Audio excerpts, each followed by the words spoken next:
સુરતના અડાજણ વિસ્તારમાં આવેલા પાલગામ ખાતે આવેલ મહિન્દ્રા શોરૂમમાં વર્કશોપમાં આજે કારમાં આગ લાગવાની ઘટના સામે આવી છે। આગ લાગતાની સાથે જ સ્થળ પર અફરાતફરીનો માહોલ સર્જાયો હતો। વર્કશોપમાં કામ માટે લાવવામાં આવેલી કાર અચાનક આગ લાગી ગઈ હતી। અડાજણ પાલગામમાં મહિન્દ્રા શોરૂમમાં વર્કશોપમાં કારમાં આગ લાગવાની ઘટના બની છે।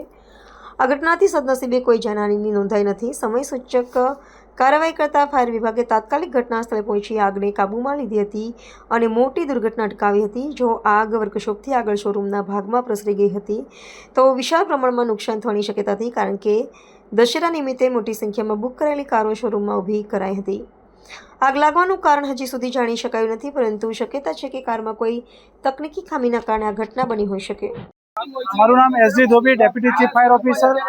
આપ જોઈ શકો છો ગૌરવપત રોડ પર અહીંયા મહિન્દ્રાના શોરૂમમાં આગ લાગેલી હતી અને ફાયરની ટીમને કોલ મળતા તાકીદે આવીને આગ કંટ્રોલમાં લેવામાં આવેલી છે। આગના કારણ હજુ સુધી જાણવા નથી મળ્યું।